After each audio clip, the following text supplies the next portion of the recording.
I grew up here and I'm calling him man Buju, you know. Now Buju is a Maroon word. A Maroon? Maroon. No, Maroon are some of the indigenous warriors on my island. We fought the British relentlessly. Those are the Moors? Maroons are from, we're called Blackamoors, but my generation originated from Nigeria. I'm an Igbo man according to my bloodline. And we fought the British relentlessly. We fought King Charles for 40 years, and according to the British treaty, anybody sustain a war over 80 years automatically win them sovereignty. So we fought him for 40 years and called a ceasefire, and when he bought into it, we fought him for 40 years after that. Boy. So we tricked them into fighting for 80 years without cessation, and we won our sovereignty from the British. Wow. Yeah, and we ruled from the cockpit country down to the Clarendon. But now our indigenous life and our indigenous way of life and our lands are being threatened by the current government administration of Jamaica, who seek to bring Chinese and other nationalities into the cockpit region, which is an indigenous sacred region, to usurp us, the Maroons, as the warriors. So it's crazy that's happening right now. Yes, well, it's the indigenous people all across the world around that threat, you know. Where I'm from Peru, because the multinational seeks. People who don't have phones, they don't have, they have, but the multinational seek the national the resources of the land, like in the cockpit country of Jamaica, we're rich in bauxite. Right. Now there's certain companies like Naranda and certain Russian companies who have been taking this bauxite for over 70 years, and they will destroy a school. Just to take the backside under the school. But there's no payment given to the community, nor the chief, nor the council of the indigenous community. It's done through the government structure where these people are just totally alienated. And their land is being pilfered. Like, you know, it's crazy. So for decades, the world knew him as the voice of Jamaican resistance, the man behind untold stories, the reggae king, who sang about struggle, survival, and pride. But in one unscripted moment on a podcast, Buju Banton didn't just perform his history, he uncovered it. He looked into the camera and said something that stopped the internet in its tracks. His bloodline, the Maroons, the legendary warriors who fought off the British Empire in the hills of Jamaica, traces directly back to the Igbo people of Nigeria. Not a rumor, not a guess, a declaration.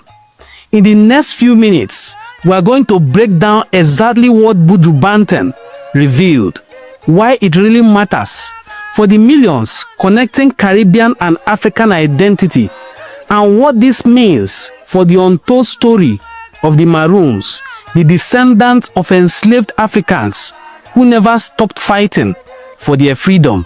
This is more than a celebrity headline. This is a bloodline finding its way home. Let's get into it. Let's watch Buju Banton speak.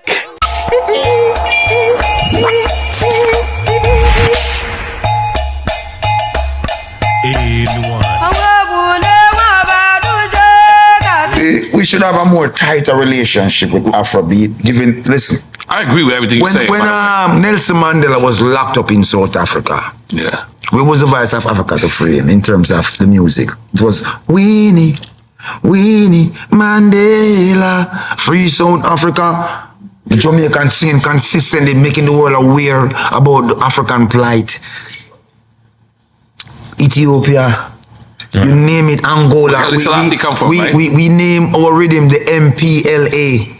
The MPLA movement was from Angola, the liberation struggle in Angola. Wow. Okay? We name rhythm Chiang Kai-shek, based upon Chiang Kai-shek fleeing from mainland China to what is now called Taiwan, which was formerly Formosa.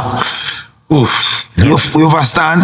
So we are integral in world affairs, and our music speaks to the demographics of the globe. Right. It's real. So when we hear our African brothers and sisters doing music that we can identify with, but we're not hearing nothing to free Africa, to free the minds of African, we are concerned. All right. Because if we're in Jamaica, we're singing about sexuality and violence, and they can say to us, my brothers in Jamaica, we remember when you used to speak to us from your heart, now you're speaking to us from your lips. and we have to pull ourselves up by the bootstrap. Then we must be able to speak to our brothers across the pond and say, my brothers, if we are lacking, pull us up. That's deep. That's one for blood clap. Yeah.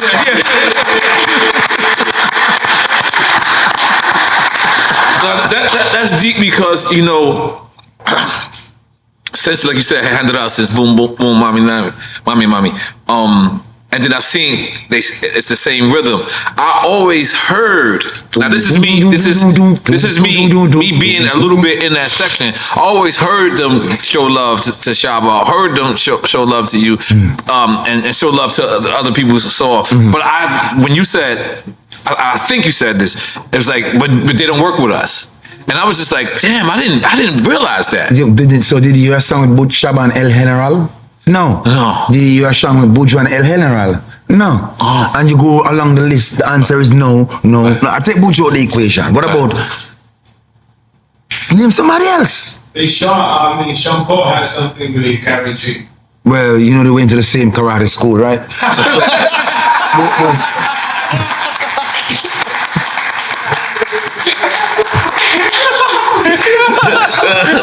Your mind is quick, Buju.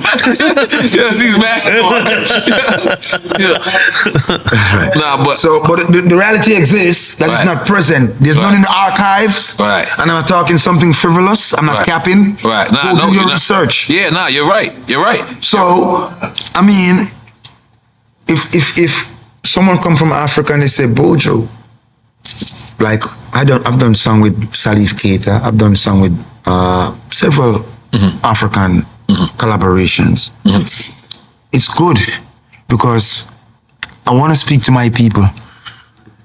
I want to foster that bridge. Right. We want to create this symbiotic relationship where we both understand each other, Right. and can relate to each other. And the music is the common language that we both. It's a universal language of all nations. Right. Right. It absolutely is. Nah, that's real, man. That's real. I'm glad. I mean, you know what? I'm glad to hear you say that because it's gonna be a lot of people that's gonna watch this, and I feel like this situation will be fixed. From your powerful voice, from the voice of Jamaica, you know. It's important for my brothers. Yeah, because you're the only one I ever heard step up and say something. I mean, maybe others has, but I haven't seen it. Well, that's why I'm hated, and I'm not appreciated in many aspects. But that doesn't matter because, like I said, I'm a servant. You know? Right. You're not here to serve me. I am here to serve you. Right. You are the people who make a sacrifice and make a decision between buying a bread, buying a shoes, paying your rent, and coming to see me.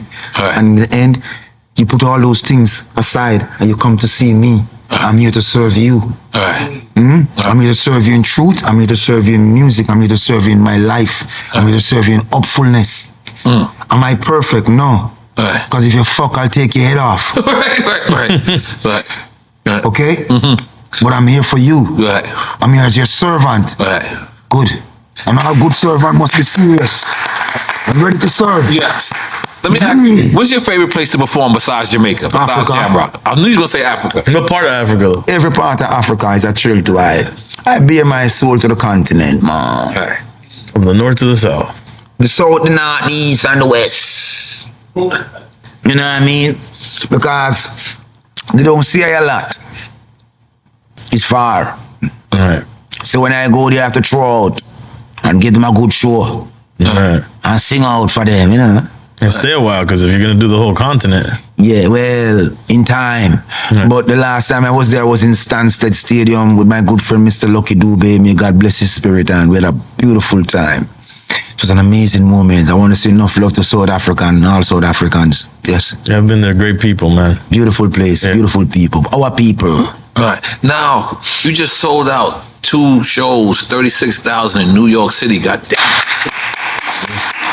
I mean, I know you don't call yourself king, but there's a lot of people who do call you king. That's why some the king people shit. say, I am a servant of the people and a servant of the music, you know? Right. You see,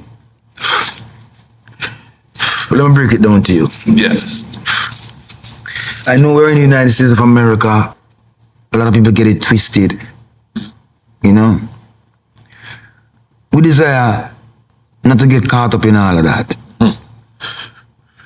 We just to continue being humble, being touchable, accessible, reachable, Right. communicate with the people them.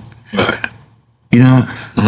Because my people are used to people they can identify with and resonate with. Not people who are alienated from them and people who are, you know what I mean, there's a buffer between them and 20 people pushing them, boxing them, shoving them. Right. I don't deal with that kind of fuckery. You know what I mean? Because the same people that my security go and push away is the same people that will make sure I can pay him. Right. So, you know, the moment you realize that, humble yourself. Like I told you, our profession was directly called out by the father. He said singers and players of instruments. He didn't say bartender. He didn't say bar tough. He didn't say all of these things. So you have to know that you're doing something. It's easy to have people listen to you, you know, like I said earlier. But it's important to figure out what you have to say to them. So let me ask you a question. Bob Marley movie, I loved it, right? Yeah. There was one part of the movie where he stepped to his manager and he was like, "Yo, whenever there's an Africa play, it's not a money play." Like meaning, like he just wants to go to Africa whenever they ask for him. Yeah. Is that how you feel about Africa as well? Africa is a beautiful place where I have made many sacrifices over the years. Many sacrifices. First time I go to Africa, I come back to Jamaica and have to pay my entire band out of my personal pocket. You know, several times it happens to us, you know, because, you know, you give people the benefit of the doubt and think they're going to do business, but it never materializes that way. But it can't be a money thing, because once I'm on the ground, the show must go on. But nevertheless, we pride ourselves in doing good business. And as black people, we have a bad stigma attached to us that we don't do good business. So it's important for us to have good agreements and stick to our agreements and execute the agreements accordingly. You know, it make good for the next brother who comes into the territory to do business, who calls me on the phone and say, "How was your experience?" Okay. All right. Very good. So all things are relative. So you have just heard from the legendary Buju Banton, and I dare say that there are places on this earth where the soil itself remembers. There are places on this earth where even if you travel out of, it will still call you back home. Such places are Igbo land. There are places where trees grow crooked because those trees have refused to bow. Such places are Igbo land. Akade Uchionwa, you cannot with your hand cover the moon. Buju Banton is just one of the many Igbo people who have declared their Igbo ancestry, despite how many years ago they were taken away from Igbo land. That is the Igbo blood. It can travel far away and still remember home. Nweze adefu nemba. So Buju Banton, a superstar, declared his Igbo ancestry. And it has gotten the world talking. A lot of people have seen this video a few years ago, but as I told us earlier, this platform is a history platform. The older the story, the better for us. So nothing is too old for us to share. Buju Banton declaring his Igbo ancestry. When I was young growing up, we used to vibe to this his track, Destiny. The one that says, "The rich man's wealth is in the city. Oh, destruction of the poor is his poverty.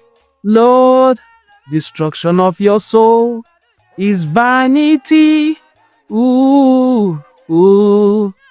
I wanna rule my destiny. Hear me call, destiny. Mama, look from where you calling, destiny. Mama, look from where you calling, I wanna rule my destiny." So that particular track that the whole world still sings to is a song of an Igbo man. Biko, ka poponen ndi Igbo aka. Igbo amaka. If you are Igbo, Buju Banton is not even bearing an Igbo name. Look at the journeys his ancestors had to take, the Maroons. If I had to open a book and read their story, you'll be so shocked. The unyielding spirit of Ndi Igbo is in the Maroons. It stayed there. It is still there in Buju Banton. He's a symbol of resistance. He's a symbol in Jamaica. He's a person that likes the status quo. A person that wants things done the right way, just like his fellow Ndi Igbo. Buju Banton declaring his Igbo ancestry is worth celebrating. It's something we encourage every Igbo man out there to do.